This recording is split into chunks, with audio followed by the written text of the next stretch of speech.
I think I did a bad. Oh no. My Facebook and Instagram posts that I've done of you and me on your wedding. Everybody thinks that we got married. Everyone thinks that we're married. I saw somebody's comment and he was like, congratulations on finding true love. I've gotten a lot of people saying I feel so bad. Oh my I'm like, God. oh no. And I'm like, you know what? We did find true love, me and you, so it's fine. I did a bad.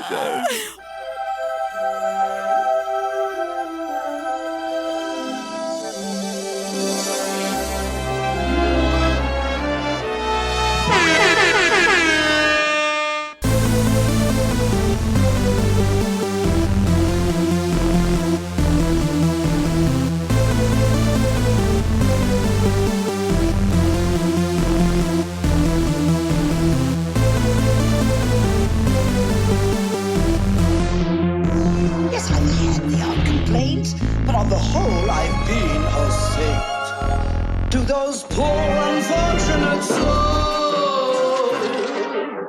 Hello, and welcome to Poor Unfortunate Podcast. I'm Connor Perkins. And I'm Caroline Ameti. Welcome to any new listeners. It's great having you here with us. Please remember to hit follow or subscribe wherever you're listening to the podcast.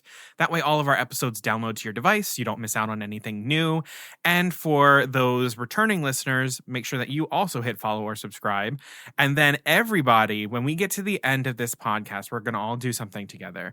We are going to hit 5 stars and leave a written review. Yes, thank you, class. We're going to do that on Apple Podcasts, on Good Pods, on wherever you listen to your podcast, Spotify, that one, because it helps us get seen in search results and helps us grow the podcast and make this all feel worthwhile. So that's what we're going to do together. I'll let you know when, but if you're really eager and want to do it now, I mean, more power to you. All right, Caroline, what's new? Well, since our last regular episode, so we did our Little Mermaid debrief and we didn't do any Disney news, there's just been a lot of news in general. So since our last regular episode, I've gotten married and Connor has become an uncle for the second time. I mean, talk about major life events. Yeah. So there's that. Yeah. But aside from that, I have a beautiful niece now. Welcome. Her name is Magnolia Joy. Oh my God, we love you already, little Magnolia baby girl. Yeah. Oh, it's so wonderful. Little Maggie. But before we get into like Disney updates as we usually do, Connor, tell us what you did yesterday. Oh, yeah. So yesterday I saw the touring production of Frozen, the musical, at the Hippodrome in Baltimore. And it was my first time that I had actually seen the show, not in a bootleg. Finally. And it was wonderful. Just so many things to love. That show deserves to go back to Broadway. I don't think it got the run that it deserved, especially because they found little nuances now in the book, little things that they can sprinkle in from Frozen 2 into the book. I Can't Lose You is just such a perfect song. The only thing that I think is really missing in it is True Love, because we just sort of like rock it to the finish. And I don't like that they took that song out because we need it. But it was absolutely amazing. Laura Nicole Chapman was Anna. Caroline Bowman was Elsa. She was what a duo. Unreal. Those two are insanely talented. Ooh. Insanely talented. But Laura Nicole Chapman, her Anna was very horny.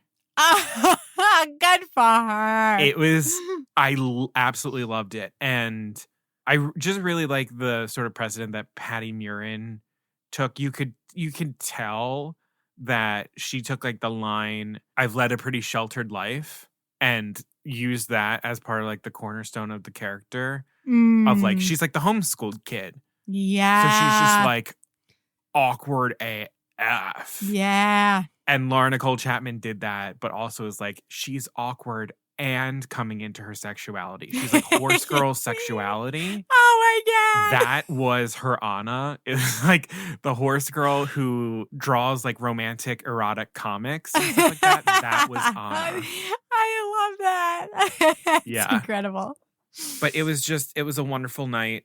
Folks, if Frozen is coming to you, go see it. It is really worth it.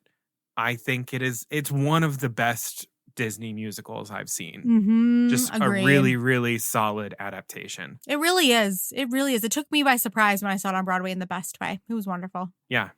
But let's do some other news besides just what I've been up to. Yeah, okay. So let's start with the parks. So there's been a lot of parks news. I'll start with something that's kind of caught my attention. So in Disney World, there is a new Indiana Jones bar in Hollywood Studios. I just didn't even know that was happening. It's called the Den of Destiny. It's counter service. There are props from the movie. It's a very limited menu. It's not like a big thing. So I guess that's why I hadn't caught wind of it before now. So there's just 2 cocktails, 2 beers, and a mocktail on the menu. But if you like Indiana Jones, it really looks very cool. So that happened. And this is going to be trouble for me.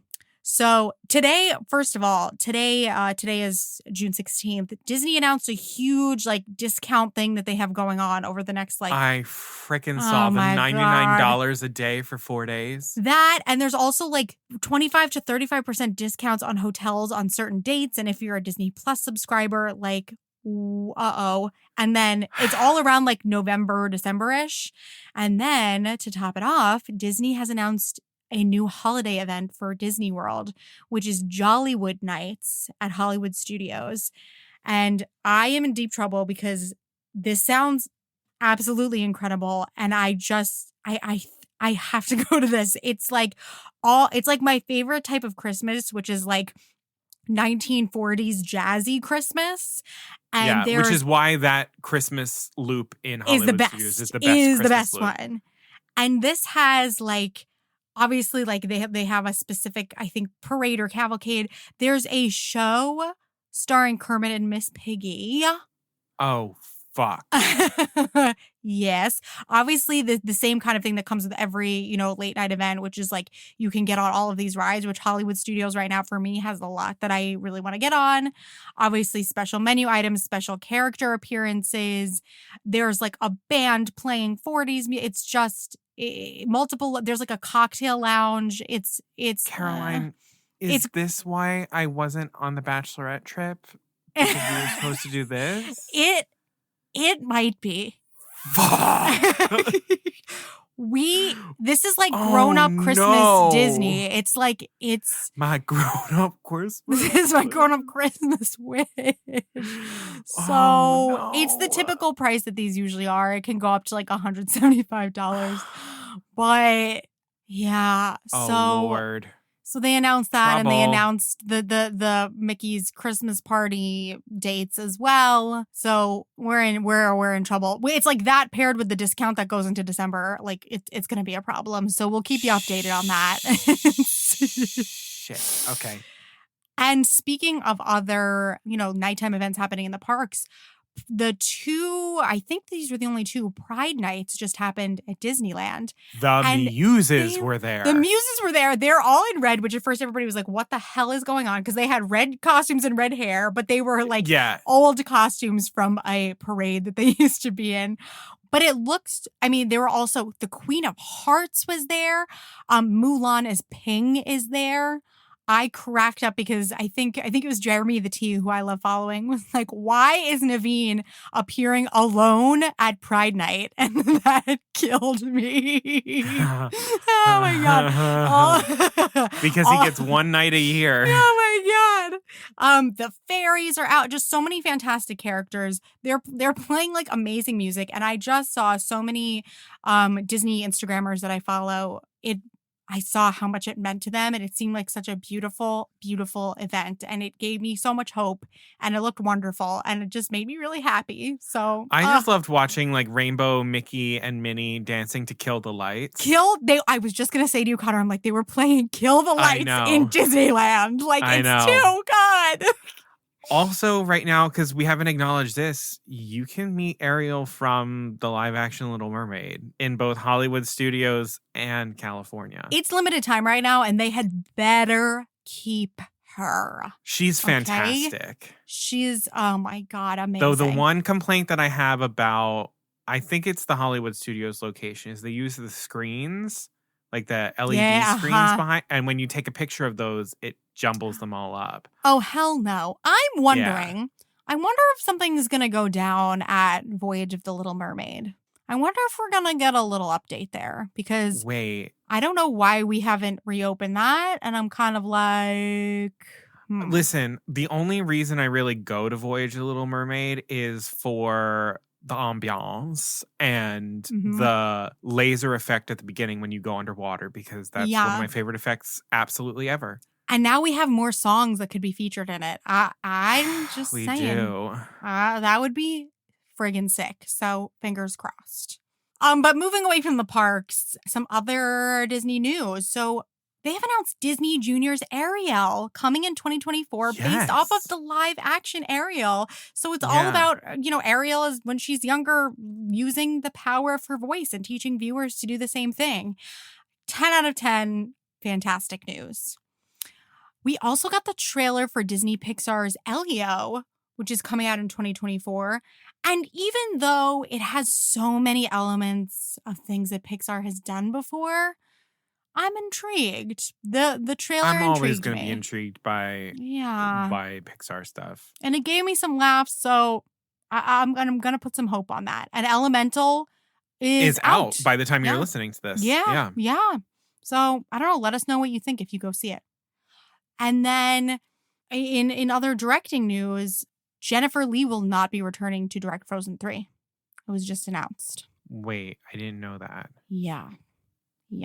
So sorry. Yikes. Yeah. Interesting. I didn't get enough of a chance to read if there was a reason why. If it's a scheduling thing. I don't know. Okay. I don't know. That worries me because Jennifer Lee was 150% behind Frozen 2. And this makes me feel that the way that Frozen 3 was announced, because Kristen and Bobby Lopez have said the same thing, that they did not know if Frozen 3 was happening until the public found out too. So I'm wondering if Disney just did this and Jennifer was like, no, the story is finished. Interesting. I would not be surprised if she's like, no, that's the end of the story. If you want to do it, I'm not going to be a part of it because we finished it. Oof. I don't know. I'll still go fucking see it. I love me some Frozen. I know, me too. But the last little thing is that CFO Christine McCarthy has stepped the F down. Yeah. I don't. She completed her purpose, which was I guess so. Get Chapek out, and she's just exhausted. She's like, okay. I have a couple things to add. So tell us. The WGA strike is continuing. I don't think we've really talked about. Yeah, we haven't really had the chance. Yeah. But the Writers Guild of America, they are striking right now for a fair deal. So that means TV and film. There's no writing happening right now. And that is causing delays, rightfully so, in film and television. And it is now going to be affecting Disney. And a whole number of films and TV series have just announced new dates from Disney as a result of these strikes, things getting pushed back. And that spans the Avatar franchise, now entering the 2030s. Oh, 2030s. Yeah. Oh, my God. The Daredevil TV series, the Star Wars films that were just announced, and more. So all of that is on hold because writers are not writing. And just so that we are very clear, we are supporting the writers because without them, we don't have stories, and they are just trying to feed their families. And these billionaires can give up one of their 12 yachts. Absolutely. It's okay. It's bullshit. Give the writers everything they want. Come on. It's not. They've lost more money than what the writers are asking for far into the strike. That's what gets me. Woo. And then the last thing I want to mention, because we haven't mentioned this, Disney Plus has joined the ranks of Warner Brothers Discovery in purging titles from the streaming service as a way to claim a loss and take a tax break. And this is extremely problematic because basically what it is doing is it's taking all of this work that was created and just poofing it into oblivion because it exists nowhere else. So some of the affected titles are the entire Willow series, which that is regardless insane. of your feelings about it, it just came out. It just came out and you will not be able to watch it ever again. But another one, and they announced this in May, and I was furious, is the Howard documentary about Howard Ashman. They're pulling it from Disney Plus, where it only exists, and they're pulling it right around the time that The Little Mermaid has just come out, and during Pride Month. Pride, yeah. It's just like really inexcusable, and I feel like someone needs to do something about this because there is something unethical about a business claiming a loss that they themselves have created. Mm-hmm. But I was very disappointed to see Disney Plus participating in that. But I can't do anything about it. But it is just a shame to all of those creators who, some of them have no footage of the thing that they've created just like doesn't exist. And this also spanned onto some of the projects on Hulu as well, because Disney owns Hulu. Mm-hmm, mm-hmm. It's just a real shame. A real shame. It is. Well, actually, so on that note, we're going to go into our rant and rave. So now we are entering our new cycle. We're starting with a rant and rave episode, and this cycle is gonna be different, folks. This is something that I've been wanting to do since like the beginning of the podcast. There was just no way to justify that. Yeah, we've had to really wait for things to get established in order to start riffing on the theme. So buckle up, because this entire next cycle, from Rant and Rave, Showdown, Tips and Tricks, and Wild Card, we are breaking the rules and going outside of Disney. These are all exclusively non-Disney properties. Can you believe? Yeah. All right. So this episode, we're ranting and raving about films that were adapted from books. Indeed. So Caroline has the rant and I have the rave. So Caroline, on this very, very special rant and rave, excited. kick us off. What non-Disney thing are you ranting about? I am going to rant about Ella Enchanted. And before anybody who's listening gets up in arms, it is not a rant about Ella Enchanted in general. Please allow me to explain. First of all, just a disclaimer. I did not expect the flood of emotions that came out of me when I revisited this book and movie. So I guess apologies in advance, because it really affected me. So also, like, in preparation for this, you rewatched the film, which currently is not available for streaming anywhere. So you would have had to rent it. I did rent it. And you read the book again. I did. And I can't wait to tell you. So girl has done her homework. I really have. And I'm so excited to talk about both of those experiences. So I'm just going to kick it off with kind of showing my cards, because there's a lot to talk about. So I'm just going to give you my thesis straight up, and then we'll jump in. Do it. So here it is. The original story of Ella Enchanted is an emotional, compelling retelling of Cinderella worthy of taking up a spot in the canon of retellings. The movie, however, takes every wonderful aspect of the book and squashes it and mutilates it so much that it's hardly even the story of Cinderella anymore, and has ruined the legacy that the book began. Oh, shit. So, let me first talk about this book. So Ella Enchanted was published in 1997, the first novel written by the fabulous Gail Carson Levine. I'm such a huge fan. She went on to write Fairest, The Two Princesses of Bamar, David Knight, and a bunch of other fairy tale retellings. Every single thing that she has written is solid gold.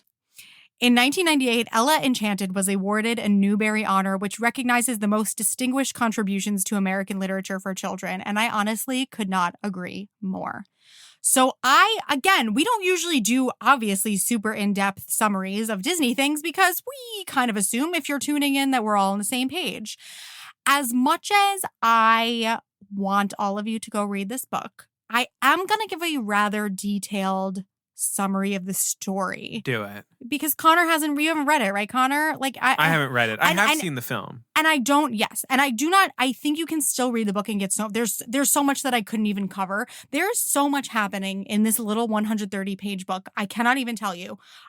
So I don't think it will ruin the experience. If, however, you're like, I'm going to read it right now, pause this, go read it, because there's going to be spoilers. Here we go. Ella Enchanted, the book, is a retelling of the Cinderella fairy tale starring Ella of Frell, who is given the quote-unquote gift of obedience at birth by the fairy Lucinda. She is cursed to obey any order she is given. Only Ella's mother and their cook Mandy, who eventually reveals herself to be Ella's fairy godmother, know about the curse. Ella's mother tragically dies, and she meets Prince Charmant, the king's heir, at her mother's funeral. Char cared deeply for Ella's mother, and the two instantly become friends. At the funeral, Ella also meets Dame Olga and her insufferable daughters Hattie and Olive, causing her father to decide that Ella should join them at finishing school, since he now has no idea what to do with her. Hattie soon discovers Ella's inability to disobey and torments her endlessly, even attempting to starve her and cutting her off from her only friend. Armed with a magical book from Mandy, Ella is able to keep up with Char's adventures in Frell while she's at finishing school. When the book shows Ella that her father will be attending a wedding where Lucinda may also be a guest, she escapes finishing school and sets out on a quest to break the curse, running into elves and eventually ogres who want to eat her. A skilled linguist, Ella is able to lull them to sleep in Ogres right before Char and his knights arrive to save the maiden that they heard was captured. Char and Ella's connection is as strong as ever. Though Ella eventually makes it to the wedding and finds Lucinda there, the fairy merely commands Ella to be happy about her gift, and of course, she has no choice but to obey. Ella's father, with no money left, marries Dame Olga for her riches, and Lucinda bestows a gift upon this couple as well: eternal love. Since Olga can no longer be angry with Peter because of this gift, she transfers her hatred to Ella, and Ella is forced to become a servant in her own home. Ella sees Char again at her father's wedding, and when he comes to visit her at her home soon after, Hattie orders Ella to stay in her room. So the two take up writing letters, as Char is on a year-long trip away from the kingdom. Ella is forced to conceal her suffering from him, as her mother had ordered her never to tell anyone about her curse for her own protection. Char confesses his love in one of his letters, telling Ella he wants her to be his future queen. Ella, though deeply in love with him, realizes her curse would only put him in danger should they marry. She forges a letter from Hattie, saying that Ella has eloped with a rich nobleman. In her magic book, she sees Char burning all of her letters, heartbroken. 6 months later, he returns to the kingdom and 3 balls are held in his honor. Unable to stay away, Ella attends masked using the name Leela. A jealous Hattie unmasks Ella at the 3rd ball, and she takes off, leaving one of her glass slippers behind. Char, having given her the slippers the day of her father's wedding, follows Ella home.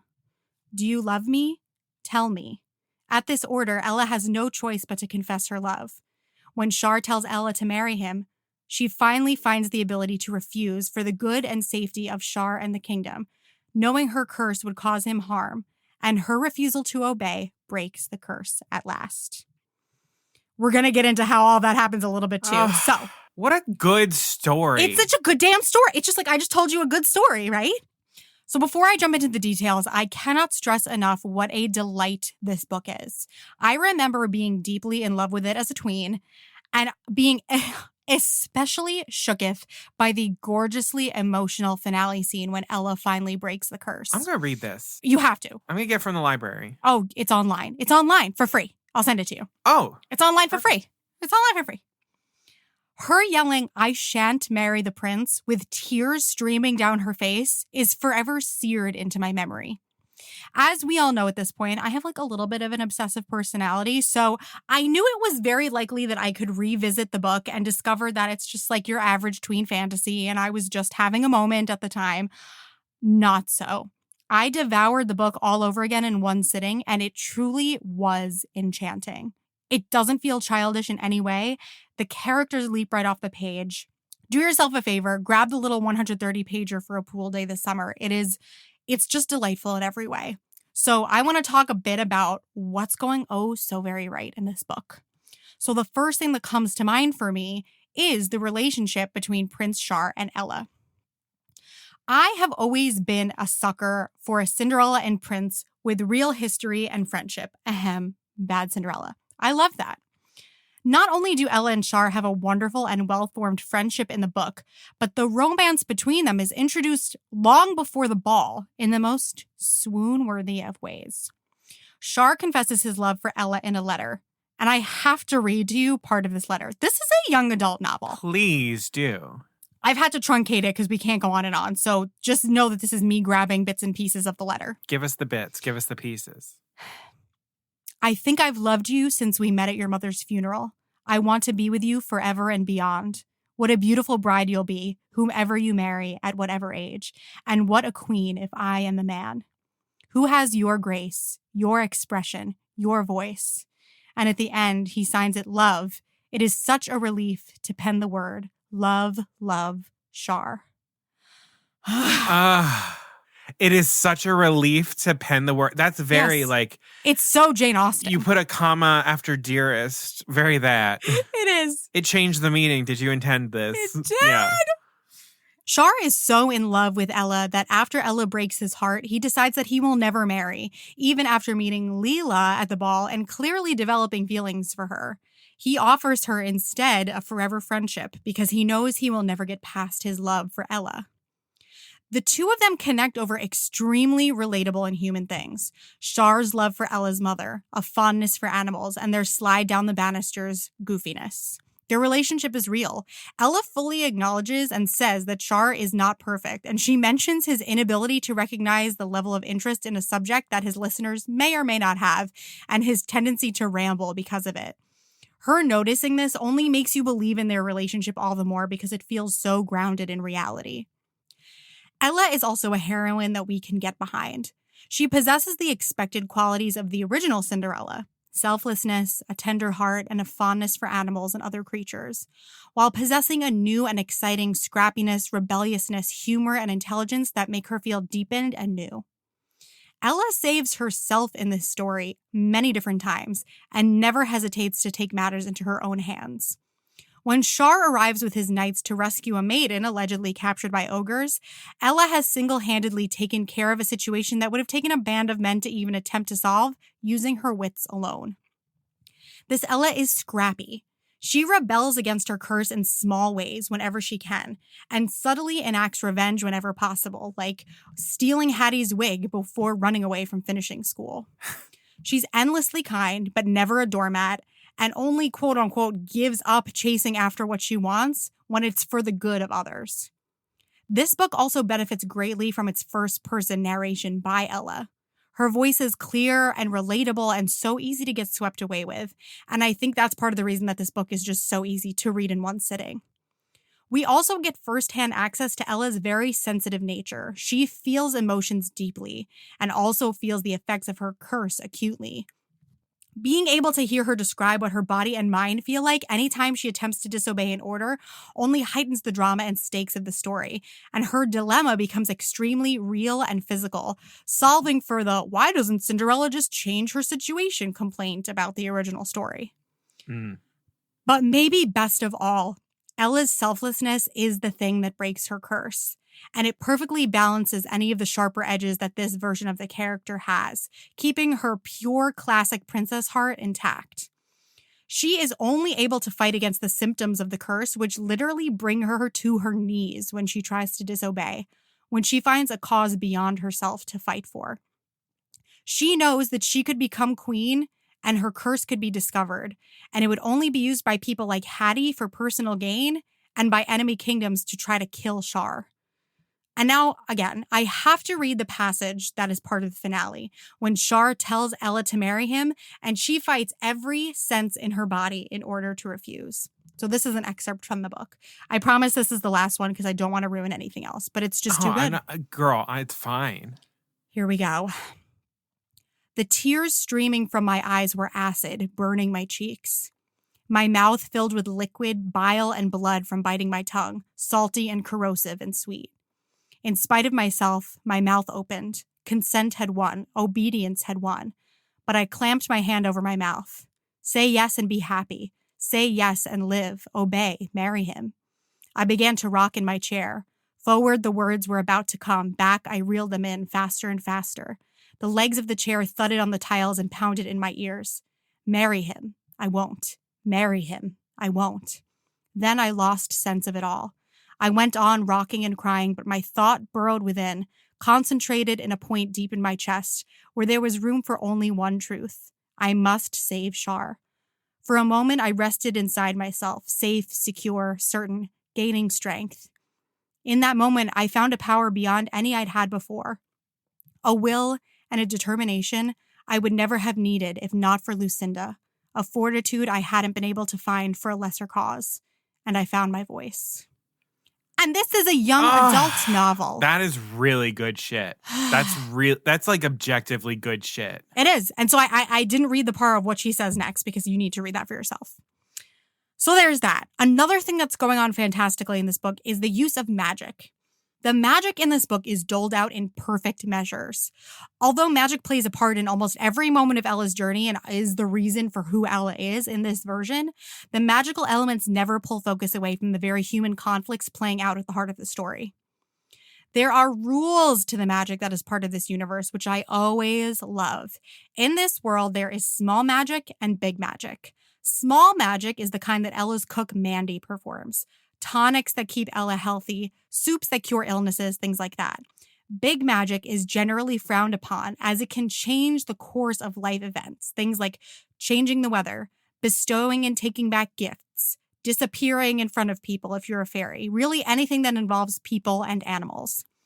Ella's curse is big magic, and it is the reason why Mandy, although she is a fairy, cannot undo it, as it could potentially cause catastrophic harm, just like we learn about every time we watch a time travel movie. Mandy as Ella's fairy godmother is also a fantastic choice in so many ways. Not only is the character so warm and vivid and memorable, but I love the choice to make Ella's godmother someone she has known her entire life. Gail Carson Levine makes that choice with several characters, and I think it enriches the story so much. But Mandy's refusal to perform big magic only makes us more invested in Ella's plight, knowing that a possible end to her suffering is on the other side of Mandy's morality, as big magic, as I mentioned, can have far-reaching effects that you can't even fathom when you perform it. The choice of characters like Mandy to not use magic also creates some of the most beautiful and touching moments of the book. As Mandy helps Ella prepare for the ball, there is no magic involved. She bathes Ella herself and tailors Ella's mother's gowns by hand. My favorite fairy godmothers are the ones who encourage Cinderella to look within for solutions. And Mandy not compromising her beliefs for Ella is a touch that keeps you engaged and wondering if things will get so bad that she will finally cave because of the love that we know she has for Ella. The magical book that Mandy gives Ella is also extremely well done and ruined in the film, but more on that shortly. Ella, trapped either at finishing school or in her own home, uses the book the same way the Beast uses his magic mirror, and the magic of the book allows her to stay connected to Shar and allows Mandy to give Ella as many advantages as possible without going back on her moral choice not to perform big magic. The magical creatures of this tale, ogres, fairies, elves, they all add variety and conflict to the story without ever detracting from the very human focus of Ella. They world build and add texture around Ella, rather than shifting the focus so much that it ends up feeling like an entirely different story, the way that the movie does. This book also optimizes the fun that we have in reading retellings of fairy tales in the first place, when we look for the threads and behind-the-scenes backstory moments going on behind the original that we know so well. So here are a few of those moments. The glass slipper has always been a point of contention for folks who like to pick apart fairy tales for fun in their free time. So they always say, how does the slipper only fit Cinderella? First of all, I'm like, it's a friggin' fairy tale. It's magic. It's magic, okay? And how is that enough for the prince to know that she is the girl from the ball? This book creates the neatest backstory for this. So first of all, Prince Shar is the one who gifts Ella the glass slippers long before the ball, making it obvious to him who the lost shoe belongs to. It is also revealed in the story that Ella possesses a small amount of fairy blood, resulting in very small feet that don't grow along with her, hence the slipper truly not fitting anyone else. Satisfying and delightful. Another fun nod to the Disney princess trope of Cinderella being able to communicate with birds and woodland creatures is Ella's facility with languages and her ability to quickly learn to communicate with the creatures of her world, like ogres and elves, in their native languages. It's a wonderful nod to the trope that also ups Ella's intelligence, which I love. Mandy, as I have mentioned, only performs small magic, And after learning about her own harmful ways and repenting, Lucinda agrees to do the same, never again performing big magic. Mandy refuses to stop the rain so that Ella can walk to Char's first ball, thinking even that magic too large to be safe. So Lucinda is the one who creates the coach for Ella to get to the ball, made out of natural items and not thin air in order to shrink the amount of magic necessary. Lucinda also gives her a necklace and a tiara, and in order to counteract what could be a risky use of magic, they only last until midnight, an explanation for the seemingly random deadline that is always set for Cinderella. And then, of course, the classic question. Why does Cinderella constantly obey those who are cruel to her? Obviously, that is the thrust of the entire novel, but I really enjoy that a curse, or a gift as it's called, also explains Dame Olga's particular hatred of Ella, rather than the more general answer that we usually get about the stepmother just being mean and preferring her own daughters to Ella. Dame Olga is unable, thanks to her curse, to hate Ella's father, who really did deceive her into marriage, so she hates the next best option, Ella, and wants to make her pay for her father's wrongs. It's still completely messed up, but a hell of a lot more psychologically motivated and interesting. Overall, this book just absolutely nails realistic fantasy. Every single character's motivations are clear and explained, and they perfectly fill in the backstory behind the expected pillars of the fairy tale. These feel like real modern people who just happen to exist in a world where there's magic. The romance, tragedy, drama, and adventure are all here in full force, with humor arising naturally and circumstantially, unlike in the film. So the film. Ella Enchanted, the film, was released on April 9th, 2004 by Miramax Films. It is directed by Tommy O'Haver, screenplay by Laurie Craig, Karen McCullough-Lutz, Kirsten Smith, Jennifer Heath, and Michelle J. Wolf.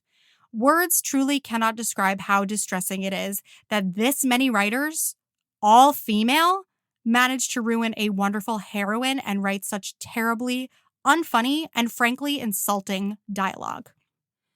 The film stars Anne Hathaway as Ella, Hugh Dancy as Prince Char, Carrie Elwes as Sir Edgar, which is a new character, more on that in a bit, Minnie Driver as Mandy, Vivica A. Fox as Lucinda, Aidan McArdle as Slannon, an expanded book character, and Jimmy Mystery as Benny, another new character, among others. The film's budget was $31 million, and it grossed $27.2 million at the box office, most likely due to the unsuspecting, hopeful young tweens like me who would sell their soul to see a movie made out of their favorite book, never mind starring the one and only Mia Thermopolis. The film scored 51% on Rotten Tomatoes and a 6.3 on IMDb, which it does not even deserve. It would honestly pain me too much to give as detailed of a synopsis of this film as I did the book, so the important changes to know are this. Ella is still forced to obey and goes on a journey to break her curse, but the story is much more focused on run-ins with magical creatures rather than the humanity of the story. There's singing, there's tons of new characters, there's a new ending. I'll cover it all. Like the book, it has been ages since I revisited this Ella Enchanted. I have these vague memories of watching Anne Hathaway sing some corny song to giants and tween-age me sitting in a movie theater feeling horrified at what they had done to my dramatic romantic book. I was curious to see whether this was just preteen dramatics from me once again. Well, it was not. This movie is bad.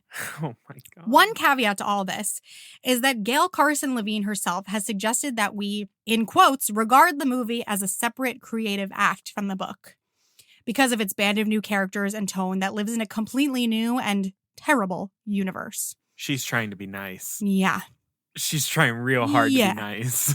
But listen, She hates even it. if I took Gail's advice, this would still be bad as a standalone film. At the end of the day, I just don't understand why Miramax didn't create some sort of kitschy send-up of fairy tales starring Anne Hathaway if that's what they wanted. Why did this movie need to be connected to such a wonderful and vastly different book if it was just going to take a dump on everything going right with the book anyway? Let's talk about the elements that just are not working. Before we touch on the ways that this film makes a complete mess of Ella's story, I'll start with one of the aesthetic elements of the film that bothers me the most: the use of music. I knew that we were going to be in trouble when the movie opened with the song Strange Magic. First off, let me say, I actually am often a sucker for a period piece set to modern music. Marie Antoinette, Bridgerton, I usually love that kind of thing. But modern music serves absolutely no purpose in this film. It doesn't deepen the world, it doesn't give the story a useful spin, or even give us an enjoyable listening experience, since the chosen songs for the film run the gamut from Walking on Sunshine to Don't Go Breaking My Heart to Let Me Entertain You from Gypsy. It's bad. It's bad. They even had the audacity to use a cover of True to Your Heart for the credits. Absolutely not. Then, to make matters worse, some of the aforementioned choices for the soundtrack of the film are sung by the characters. Now, this is not a musical. We just have 2 or so random musical numbers during the film, followed by a closing song and dance party to end it all. And I am just begging someone to explain to me why. It never furthers the story, and rather than endearing the characters to the audience, it more often than not makes them irritating. The song performances stop the films dead in its tracks, and are so inconsistent that they feel beyond jarring since singing isn't established as a mode of communication in this world or in this film in general. Ella singing Somebody to Love with and to the Giants in their pub is the moment that my heart broke when I first saw the film. I realized that any shreds of the story I loved were pretty much squashed.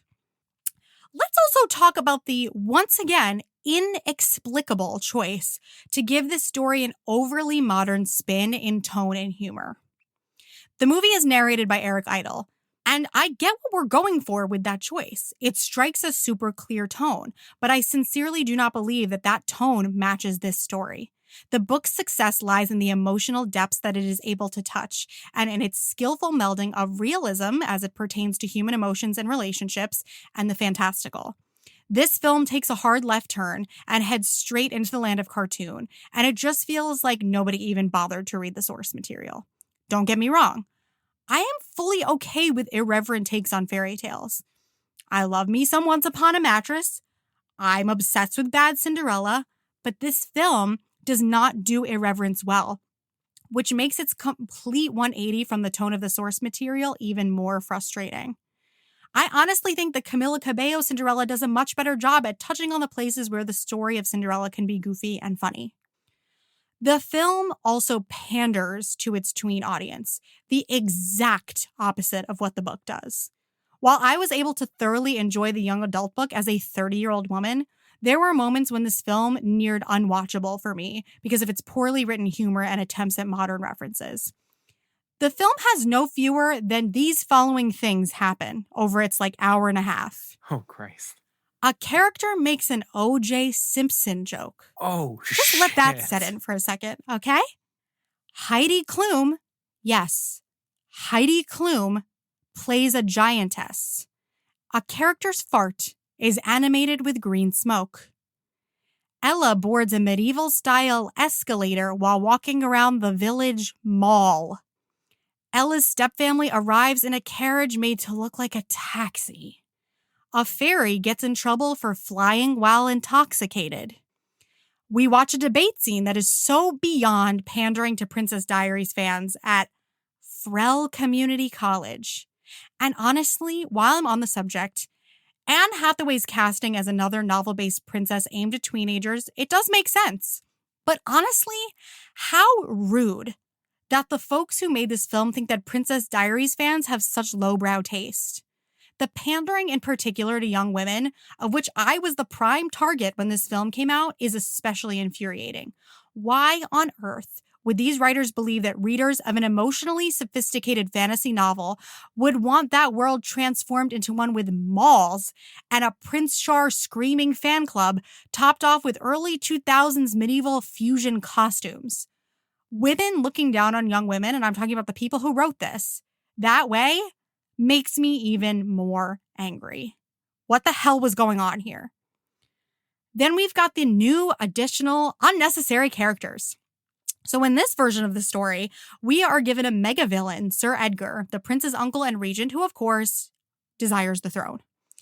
And he has an evil talking snake sidekick. Why? No one knows.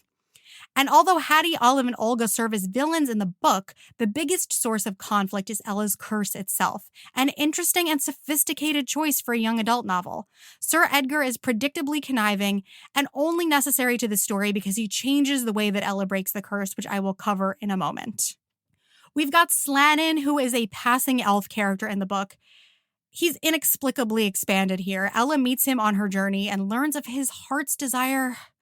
This just kills me to say this. Oh God, to become a lawyer rather than an entertainer, as elves are forced and expected to become. Wait, is that in the book that he wants to be a lawyer? No, he has like 2 pages in the book. Please, no. Nish is an expanded ogre role. His oafish qualities completely deflate the real dangerous threat that the ogres of the novel posed. Then we have, Benny. Mandy's boyfriend, who is trapped inside Ella's magic book.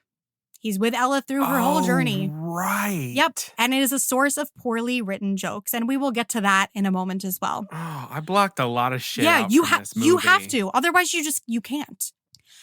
The messiness of the plot. Let's talk about that. I'll tackle the most important part of the plot first. Ella breaking the curse.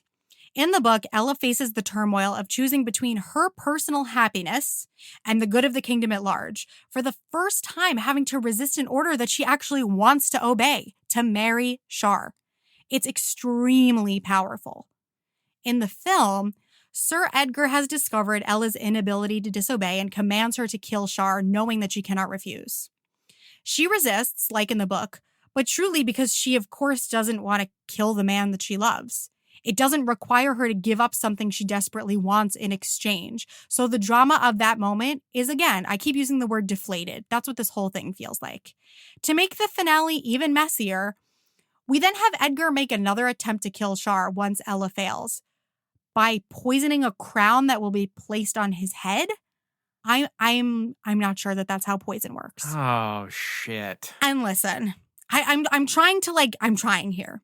If we need Ella's extremely internalized final struggle from the book to become physicalized for film, I get it. Some kind of murder plotline isn't the worst idea, but only if it's part of a sincere film, which this is absolutely not.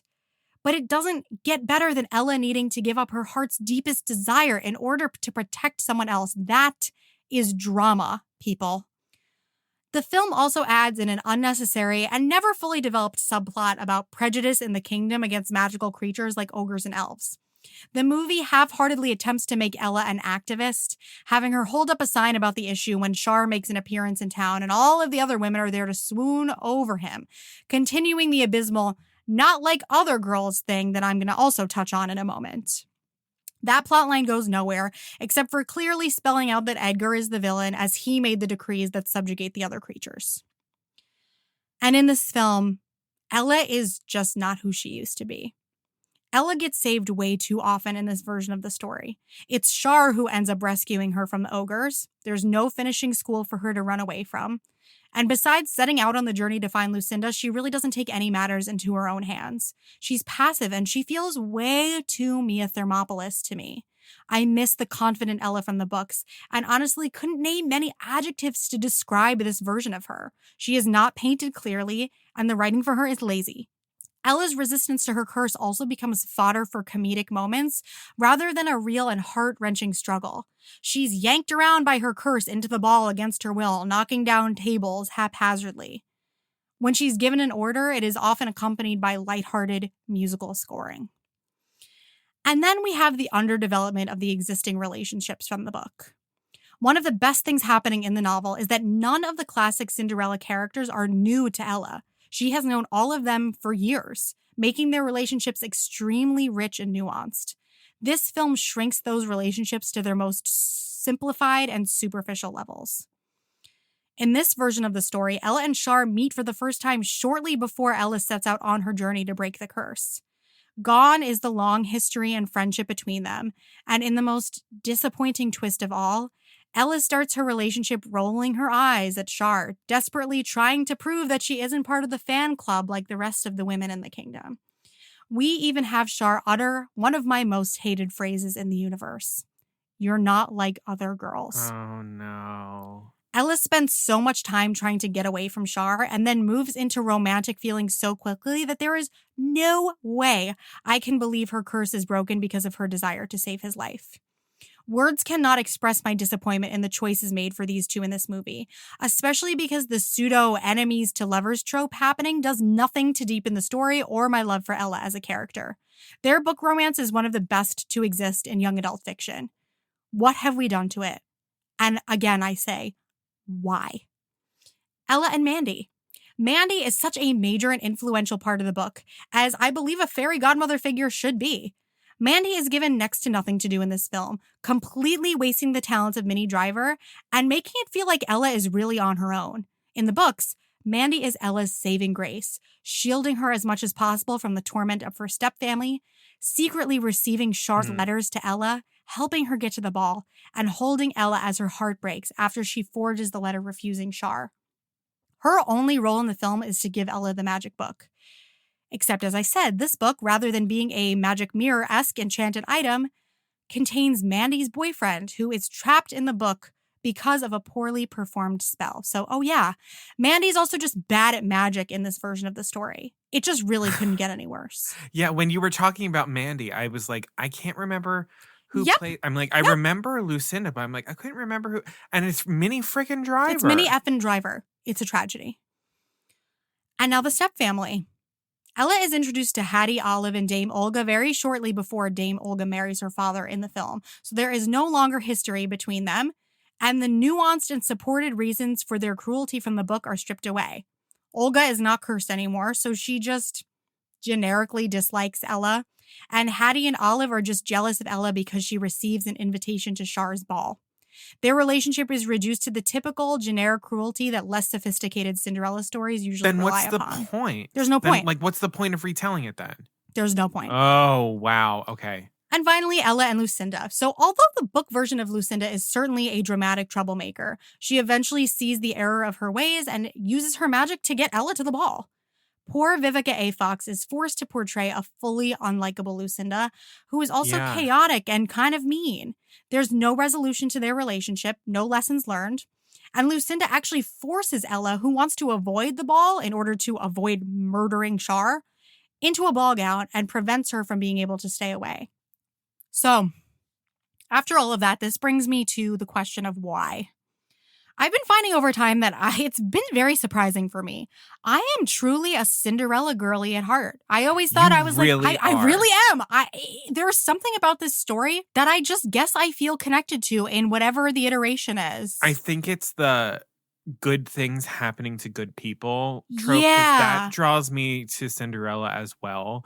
Like, through kindness and being a good person, you can make a difference. Yeah, and however badly things are going, there's always a chance that it can get turned around, and like anybody can become a princess. Anyone can have their dreams come true. Like that, the everyman part of the story really appeals to me. So it just actually really pained me at first to speak ill of an adaptation of the story at all, but that was until I realized that this film isn't a Cinderella story at all. Although Ella is like sort of tormented by her stepfamily, she's never forced to become their servant, like in the original fairy tale and like in the book. There are no glass slippers. Char knows who Ella is when she joins the ball. There is no spell that ends at midnight. So can someone explain to me what is left of the Cinderella story here? Nothing. Nothing. There's a ball. But there's a ball and there's a stepfamily. A million other things. Yeah. Yeah. As I said earlier, if Miramax wanted to create an irreverent fairy tale, they should have had an original story created because there is hardly anything recognizable from the source material in this film and basically nothing that can qualify it as a retelling of Cinderella. In some posters for the movie, we see Anne Hathaway with hands on hips and the tagline, "Get Enchanted," whatever the hell that means. Others feature her with a crown on her head and a unicorn and a rainbow below. What the sweet hell is going on with this movie? I cannot stand when people turn the character of Cinderella into a joke. Her sincerity, even in the example of Bad Cinderella, her sincerity in being a rebel, is everything. With the book offering up a spirited heroine that young people can actually look up to and themes of selflessness and agency, it really feels like even more of a slap in the face for that not to be taken seriously. This book treated its young readers with respect. It treated fairy tales and their heroines with the seriousness and stakes that they deserve because they're what children have to learn from. I did not expect this to become my opus, but I think I'm just sick and tired of people treating stories like Cinderella as fluff to be shrugged off. There are real things happening in these stories, and it's the only explanation, I guess, for why I get so fired up about this as a 30-year-old adult. Princesses and their stories matter. Ella Enchanted, the novel, perfectly proves why. And honestly, from here on out, it is the only version of this story that I am ever going to acknowledge. Holy hell. You just gutted this thing like a fucking fish. And you know that I usually feel uncomfortable doing that. But this book, like, I think I've squashed it and it didn't come to mind at first because I had to, like, just like you said, I had to forget about this movie because the book, like, I can still see and feel this book in my hands. It really meant everything to me when I was like 11 years old. It was everything to me.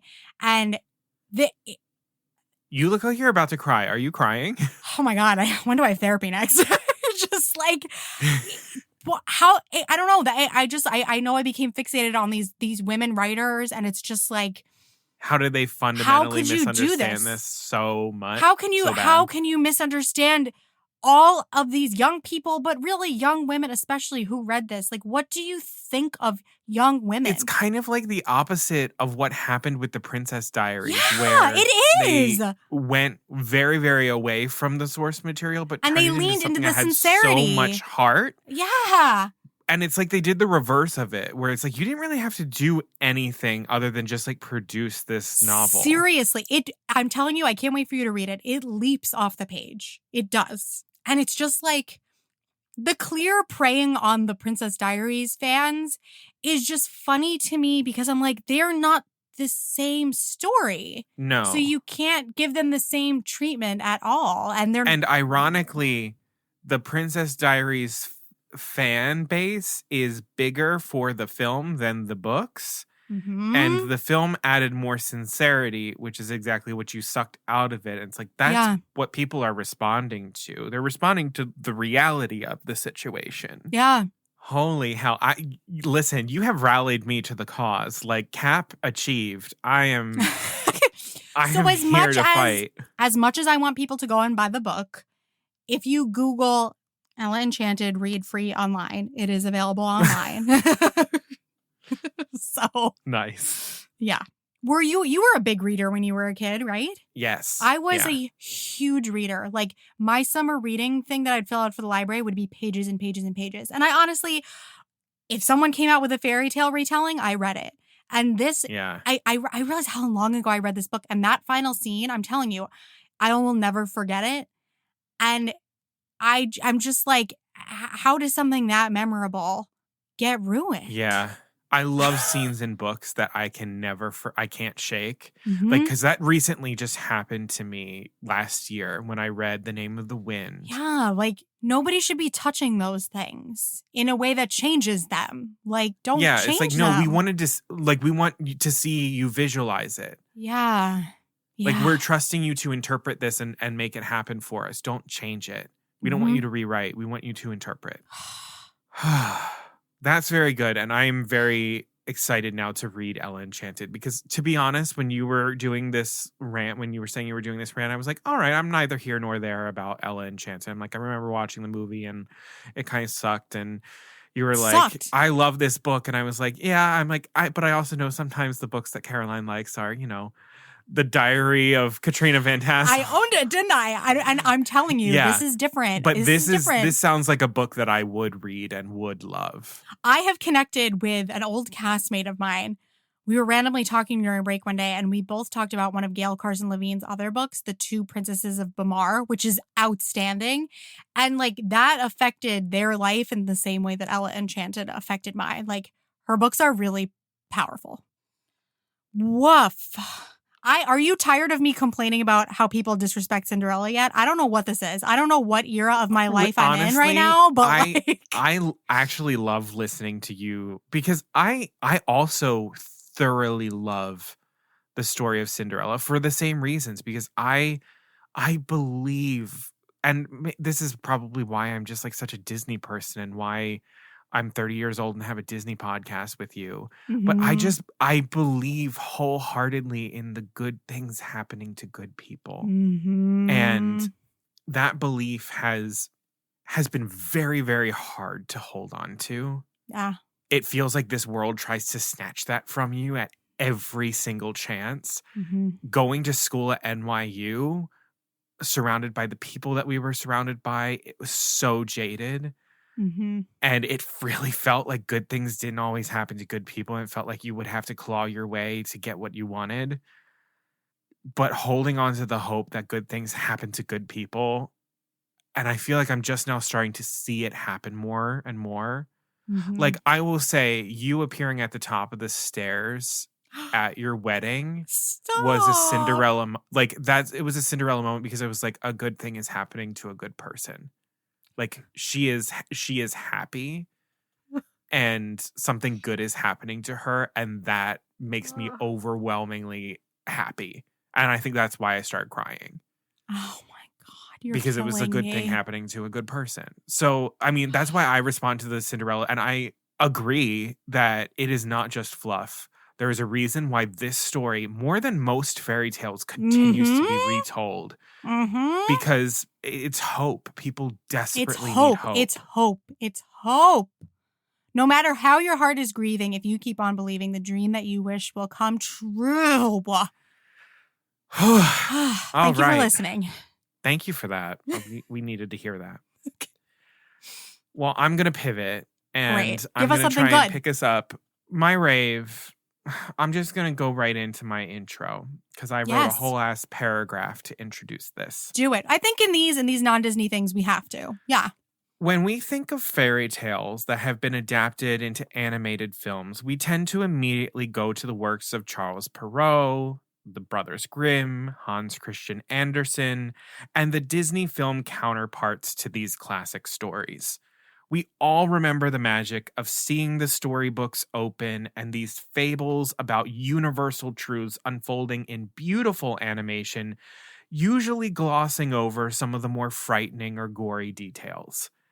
But in 2002, a new fairy tale was published and later adapted into an animated film by an animation studio ready to show us something different.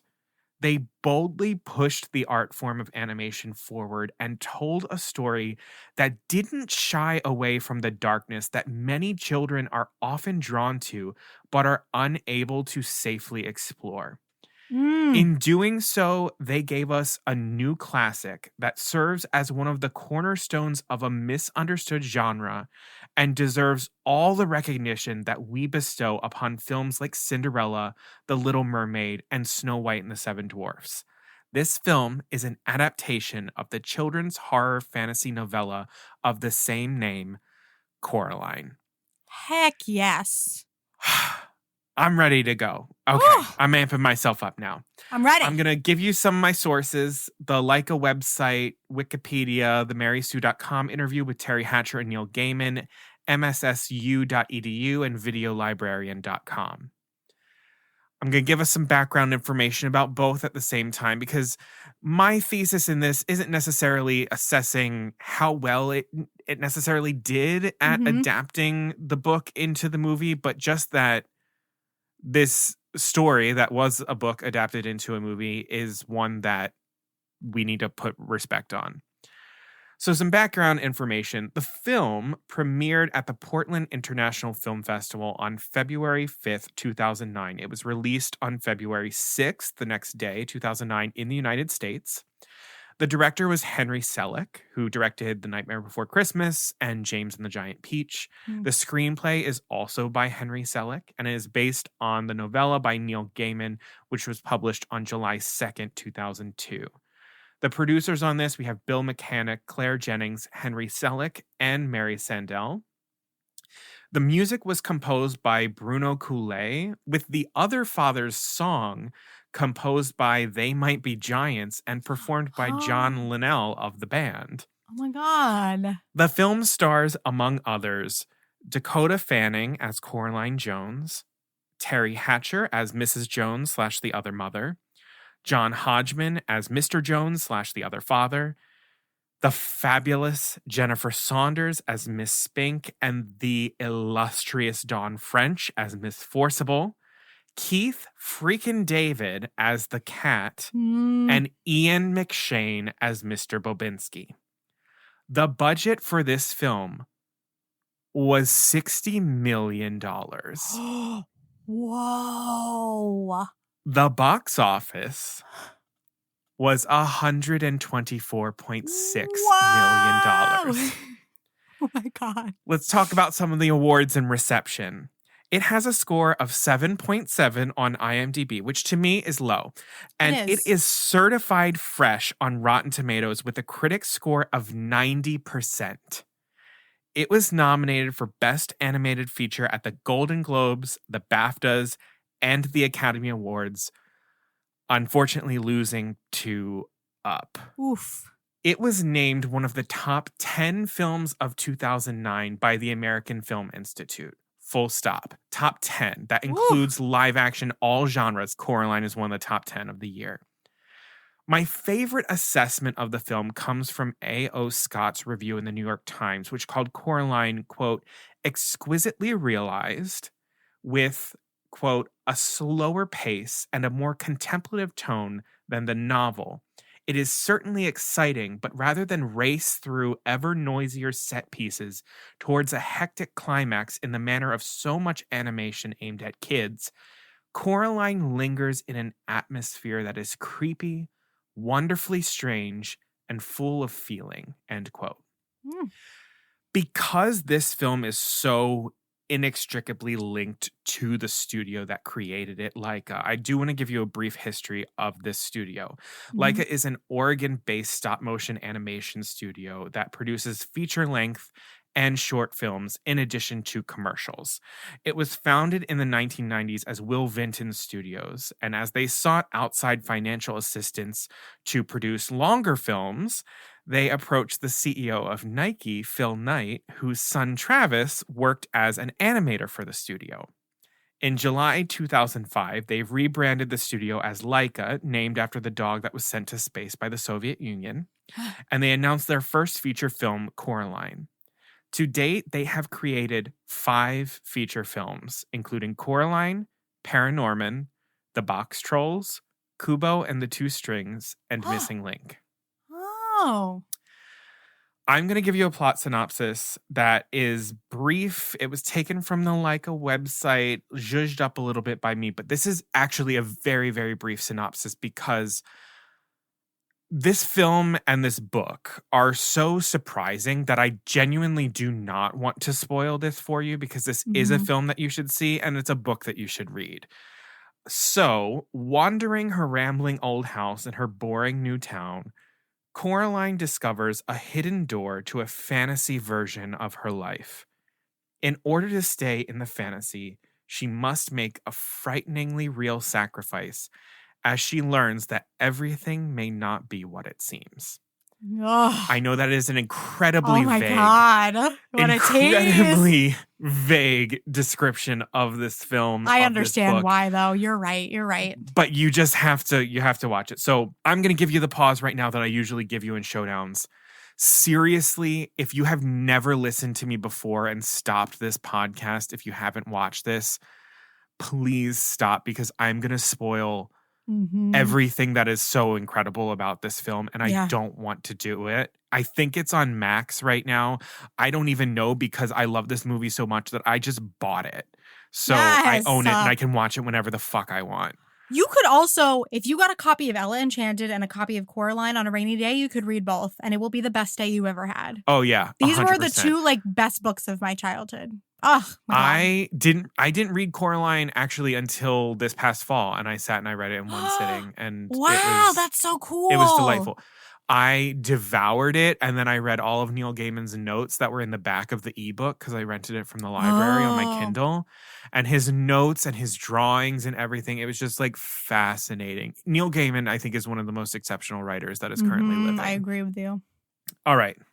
So as usual, I've got my book report here, and I am ready to lay out my case. Not that I think any of you would disagree with me, but just in case, like, you all can hold the naysayers down and I'll beat them with the chair. So there are mainly 4 reasons that I would attribute to why Coraline deserves a place of honor alongside your treasured Disney Masterpiece Collection VHS set. The first reason is that this is a worthy and new fairy tale for a modern age. Coraline contains all of the classic characteristics of a fairy tale and executes them in a fresh and interesting way.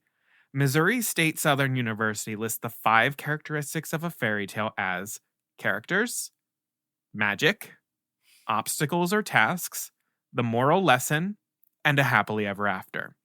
So let's go into all of these. Characters. There are a couple tropes. There are 3 tropes, really, that are essential to characters in a fairy tale. The hero, usually humble, simple, innocent, naive, believing in miracles.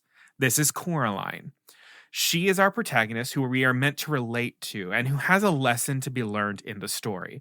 But what's interesting about our hero in this story is that she is not this idealized version of goodness, but rather a flawed character with generally good motivations, driven by curiosity, intelligence, and a desire to be seen by the people around her. She is exactly the type of kid that would watch children's fantasy horror films. And in this way, the story gives us a fresher, underutilized take on the fairy tale hero. The next trope is the villain. They use words and power, often abusing magic to exploit, control, imprison, and destroy, all for personal gain.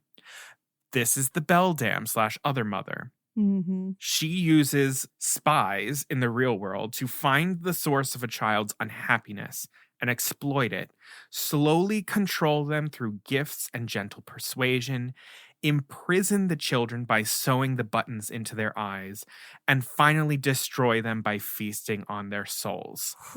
She ticks all of the boxes. When some fairy tale villains tend to rely on 1 or 2 of these tactics, she just checks them all. So much so that after I watched this film for the first time, I Googled the beldam to see if this is some sort of like lore that I didn't know about. Oh, yeah. No, it's just a Neil Gaiman creation. Oh, it's so good. Oh, it's so good. God bless the man. And then the third trope is the friend, usually a mysterious creature or character who gives the character gifts, often in 3s and often magical. For Coraline, there are actually a few different ways you could view the role of the friend. You could claim it as the cat, a mysterious creature who exists in both worlds and helps Coraline on more than one occasion to overcome obstacles. He kills a sentry rat, he rescues the last ghost eye, and he distracts the beldam, against his will, for Coraline's escape from the other world. Or we could even look at 3 friends, the cat, other Wybie, and the ghost children, who all assist in Coraline's escape from the other world at one point or another. We could even just put this role completely on the ghost children and the 3 magical ghost eye gifts that Coraline must retrieve. There are dozens of ways you can actually look at the friend role in this fairy tale with Coraline, and for that creativity alone, it more than earns approval for the characters category of a fairy tale. Yes. Magic. There is a lot of magic in the story, from a vanishing wall behind the small door that leads to the other world, to the beldam's creations, to the talking cat. The world of this story is chock full of magic in all of its forms. Portals, transformations, anthropomorphism, good magic from the ghost children to help save Coraline, bad magic from the beldam in the garden that comes to life to attack Coraline. It's got it all. Obstacles and tasks. The most obvious representation of this in the film would be the game between Coraline and the Beldam, where she must locate the 3 ghost eyes within the 3 wonders, as well as locate her parents' hiding location. Then there is the task of escaping the Beldam that begins when Coraline first begins to notice that something in the other world is not quite right.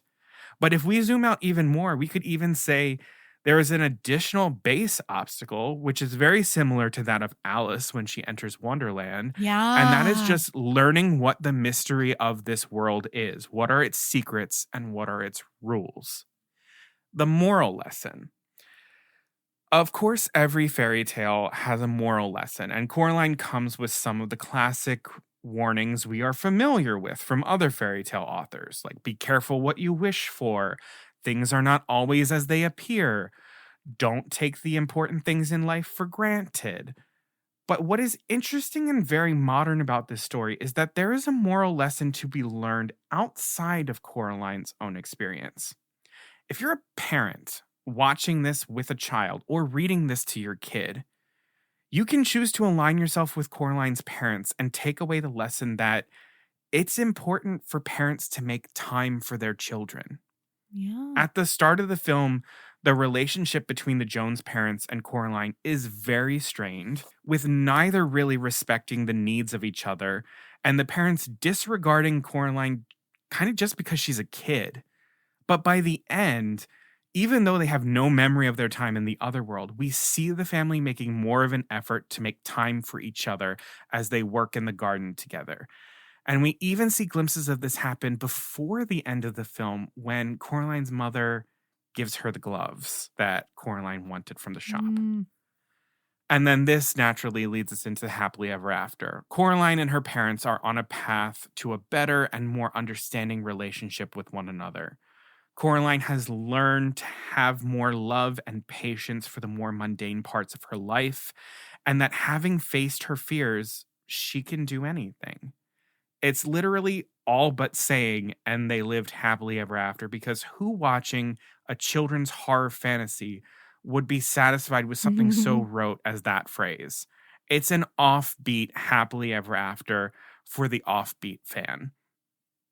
In the book, Coraline talks about getting ready to start the school year and the next term and the nervousness of getting ready to start the school year and how she doesn't have that nervousness anymore because she just faced off with the frickin' Beldam so she can do anything, which I love that sentiment as well. Because that's something that's like a kid can just take with them and be like, yeah, channel Coraline. She faced the fucking Beldam, so you can go face the new kids at school. Hell yeah. Oh. The second reason Coraline deserves a place of honor is in how this film adapts the original source material. It is incredibly faithful to the story, down to even language that is used in the dialogue. God bless. Now, some people will be very quick to point out a lot of the changes that have been made to the film, including the character of Wybie being added, subtle shifts in the characterization of Coraline to make her more willful or less suspicious of the other world, and even changing some of the scenes outright. In the book, there is this horrifying scene that takes place in the cellar when the other father has been transformed into a giant grub that attacks Coraline no matter how much he tries not to. But the important thing we have to remember is that when we are changing mediums from book to film or film to theater, etc., some things will have to change as well to structurally support the needs of the medium. So now we reimagine that scene with the other father and set it back in the garden because visually the garden is a feast and film is a visual medium. And it would be foolish to not see the evil underbelly of the garden all for a small scene in a dank, dark basement. This change is actually why I think this is such a strong adaptation. There is an understanding of the essence of the story. In that scene, the horror elements are the unknown, the transformation, and the vicious physical attack on Coraline despite the other father not wanting to hurt her. That's what's scaring us. And all of those elements are present in the revised scene. We don't know what is going to happen in the garden at any moment. The other father is hideously transforming into a pumpkin. And He's desperately trying not to hurt Coraline as he rides the mantis tractor that is attacking her until ultimately he dies trying to save her from himself. Oh my God. The heart of the film remains faithful to the original novella in nearly all of the changes.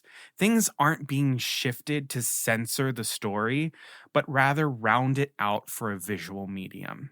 And perhaps equally important is how the film builds and maintains the atmosphere of the original story. You know that feeling you have of reading a scary story where it feels like everything is slower and grayer and cautious? Yes! That is the same atmosphere that is being built in this film. We open the movie with a title sequence that is both satisfying with the creation of a new doll and equally dangerous when juxtaposed against the harsh needle-like hands of the beldam, who we don't know is the beldam. It's underscored by an eerie, nonsensical song sung by a children's choir. We are setting the tone perfectly by taking things that should feel comfortable and then unsettling them. And then when we get to the first scene of the film, we are in this stylized and desaturated world with contemplative, melancholic music and an inconsistent soundscape of the world so that we sometimes sit in silence. And that just feels a little bit too long and a little bit too wrong. One of the things that I do want to note is in the children's choir, there is one girl who is sort of featured in those more melancholic moments in the film outside of the opening sequence. Her name, coincidentally, is Coraline. What? Isn't that insane? What? I know. Oh my God. Crazy town. And then, taking inspiration from The Wizard of Oz, we are jolted into vivid color in the other world to match Coraline's wonder of this parallel universe. And then, as she learns more about the ugliness of that world, it slowly erodes into pure black and white, even less saturated than that of her homeworld. This film adaptation doesn't try to clean up or dumb down the book. Rather, it authentically embraces the darkness of the story and makes that darkness essential to the film, as it was in the book. Yeah. Oh. The whole film lives in this slightly obscure place, be it the disjointedness of stop-motion animation, dialogue gaps, or the specificity of the art style. Everything about this film is meant to feel slightly off and unsettled. This is the feeling that you have in reading the book that is so crucial to the story. It's the obscurity that all fairy tales and horror live in that make them, even in all of their modernity, feel timeless and ever possible. This was perhaps the most important thing for this film to get right.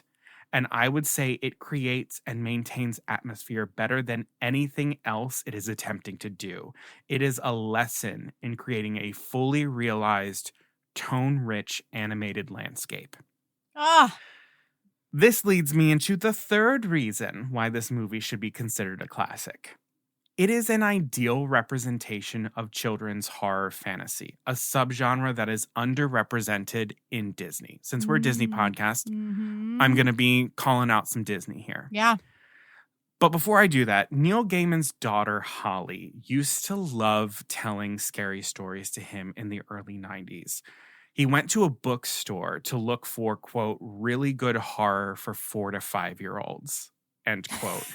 And when he found that it was slim pickings, he just decided to write the story himself. At first, when his UK publisher saw the first few chapters, they deemed this book unpublishable. But when his second daughter, Maddie, reached the same age and was interested in horror as well, he returned to the project and shared it with his American publisher, who was much more amenable to it. Gaiman had sent the story to Selick shortly after it was published, and they began shopping a script to studios, struggling to find someone who would bite because of the genre. Children's horror fantasy is a vital subgenre of children's and family entertainment, and its increasing lack of representation negates the very foundation of a fairy tale, which was meant to scare kids into being good.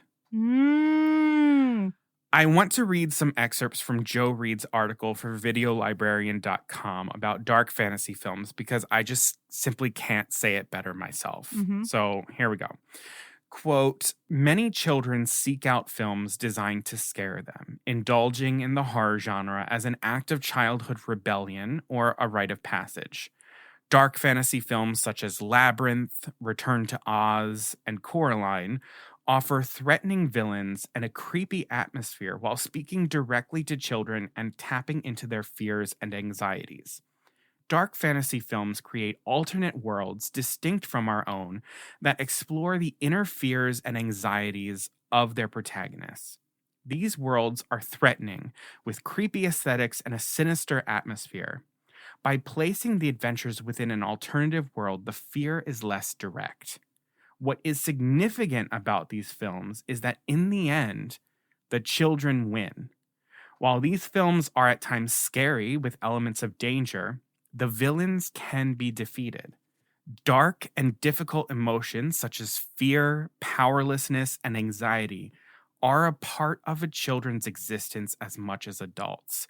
These films provide a safe space for children to experience and work through these emotions. End quote. This is a necessary genre that serves a very specific purpose for children. As a kid growing up who was chubby and picked on, but whip smart and enjoyed the company of adults, dark fantasy became an escape for me because this is where kids like me existed and where we mattered. Often when these children enter this world, they are the most important part. The villain desires them. They have to save the world or save their friends, and they use their intellect and resourcefulness to win. Despite being seen as less than or weird in their world, here, these kids are everything and can overcome fears that most kids couldn't think up in their worst nightmare. That's the kind of hero that I wanted to be. Someone who could look terror in the face and outsmart it. And Disney in particular makes fewer of these films with every passing year. And I would say haven't dared attempt a true animated dark horror fantasy since The Black Cauldron. Frankenweenie and The Nightmare Before Christmas would come close, but they sort of live between horror fantasy and gothic fantasy, which is like a subtle distinction.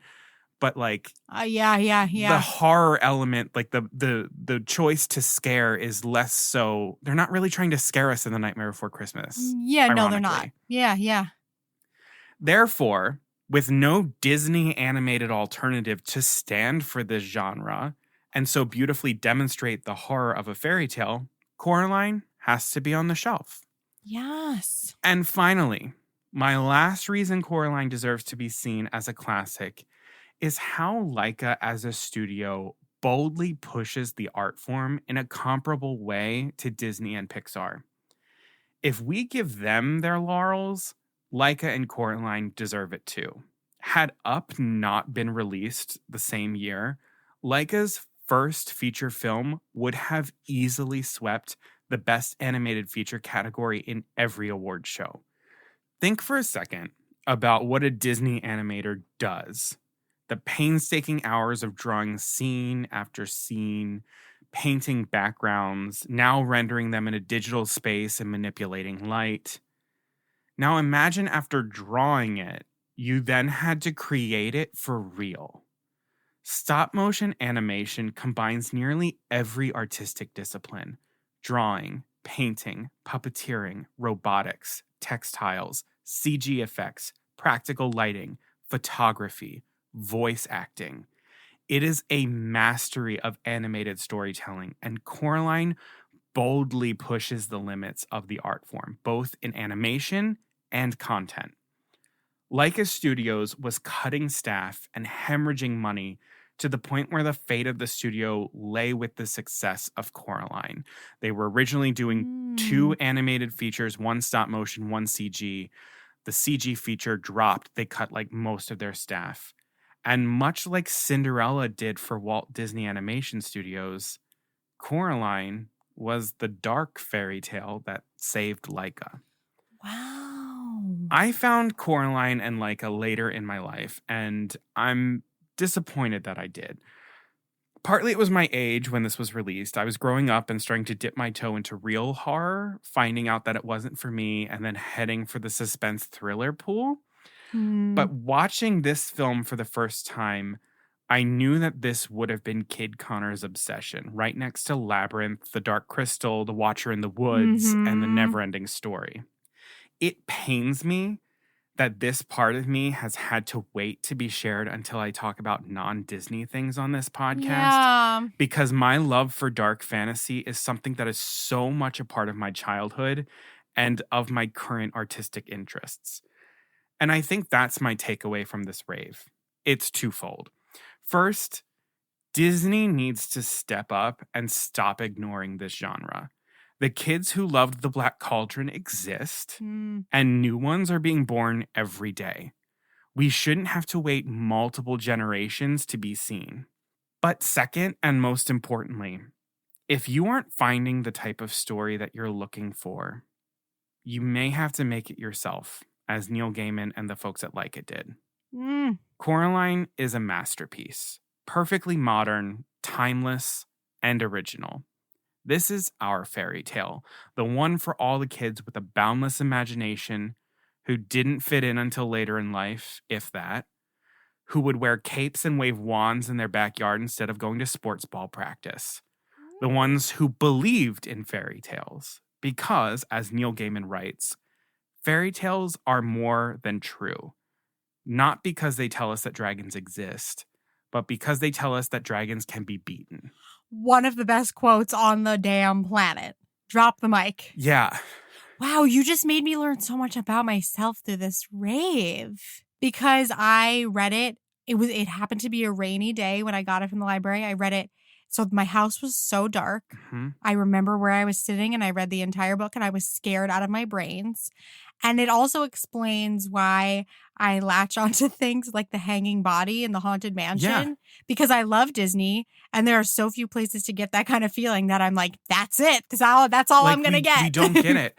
And honestly, even in just like animation in general, we don't really get it. When I think of the like best dark fantasy stuff, a lot of it is from Jim Henson. It's Labyrinth. It's The Dark Crystal.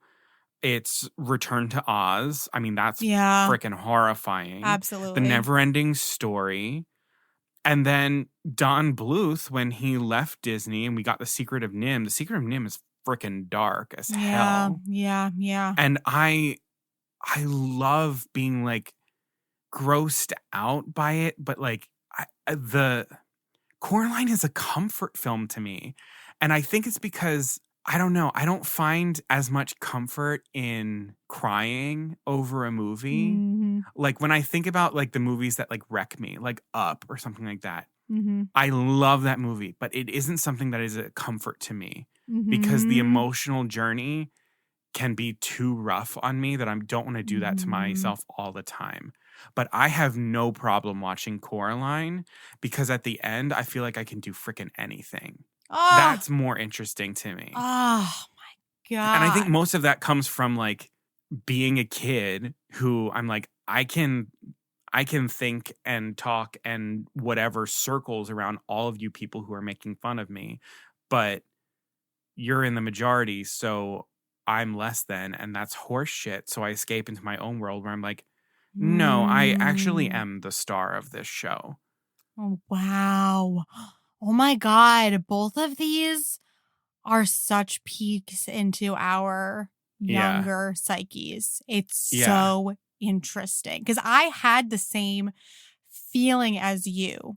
Like I was chubby and picked on and I was like, felt like I was smarter than everyone else and it didn't give me the feeling of wanting to escape. Like I'm going to create my own world. I was more like, I was very shy and so I shrunk more into myself and my hope was that someday things were going to change, hence the whole Cinderella thing. What the F? Even when we think of the movies that we love that aren't necessarily dark fantasy or like horror fantasy, we do latch on to a lot of like the horrific moments because they were times that we were able to experience genuine fear and overcome it and like be on the other side of it and be okay. It's really healthy for kids to be able to be like scared out of their wits and find out that they're going to be okay. Yeah. Because if they don't get that practice until later in life, they might not know that they're going to be okay. Whoa, shit. Oh my God. Well, folks, this is just the beginning of this cycle where we are going outside of Disney, and I am really looking forward to this. This is unlocking us, and I really am looking forward to see what else is going to happen. So, thank you all so much for listening. If you liked what you heard, please remember to hit follow or subscribe wherever you're listening so that all of these episodes of this new crazy cycle that we're doing of non-Disney films downloads to your device. You don't miss out on anything. And then, like I said at the beginning, this is the time, this is the moment where you go use your little fingers and typity-type into your little keyboard a little review of this podcast. Tap 5 stars on Apple Podcasts, on Spotify, Good Pods, Facebook, wherever the hell you're listening, because we want other people to find the podcast. I had a birthday, and I would love reviews for my birthday. It was the big 3-0. Please. Yeah, Just give Connor a little something. Yeah, just a little something. It costs you nothing. So yeah, it's been a big past like 4 weeks for us. Like, come on. Yeah, a lot of shit has happened. A marriage, a baby, a birthday, a partridge in a pear tree. So yeah, go ahead, leave that review, leave that rating. We really, really appreciate it. And then tell a friend, share it on social media, like all that kind of good jazz. Speaking of social media, please follow us. We are at Poor Unfortunate Podcast on Instagram, Facebook, and TikTok. And we are at Unfortunate Pod on Twitter. So I really want to know, like, these 2 books were such a big part of my childhood, and I'm sure that we are not alone in that. So I'm very excited to hear from all of you on social media, whether it's through DMs and comments on our Instagram page, tweets, whatever you have. We want to hear about your thoughts on these 2 books and films. And another great place to have that discussion is in our private Facebook group, the Poor Unfortunate Fam. So we've got about 100 folks in there right now, and we break down all of these episodes. We talk about supplemental materials to the episodes, whether it's book suggestions. People talk about their Disney trips. But I think if you had a visceral reaction to these things like we both did, we want to hear your thoughts. So join the fam on Facebook and talk to us. We want to hear what you think. Also, it's that time where you might be needing a new fresh look for the summer season, and there's no better place to go than the Poor Unfortunate shop. Go to poorunfortunatepodcast.com/shop to see all of our merchandise, hats, water bottles that'll keep you hydrated, t-shirts, all that good stuff. And as I usually say, if you are someone who has an idea or any sort of artistic sensibilities and wants to talk about collaborating on some merchandise, feel free to email us, poorunfortunatepodcast@gmail.com, or you can go to our website and fill out the contact form. And then, as I do always say, it takes us a little bit of money to keep the podcast up and running and coming to you. We do have a PayPal account. It's linked in our episode description and in the website links on our social media accounts. Truly, anything that you have to spare goes a long way for us. It could be $1, $5, $10, more than that. It could be a one-time donation, monthly donation. It really just all goes right back into the podcast, keeping it free and ad-free for the most part. And I do want to do a special shout out right now to all of our monthly donors. Thank you so much. You. Without you, this wouldn't be possible. And I think you know it. All right. Well, we did it. One down, 3 Let's to go. start the journey. Listen, y'all, I don't think you're ready for the next one. So make peace with your God. Here we go. Until then, Beluga Savruga. Or should we say, far longer than forever? Let me be your wings.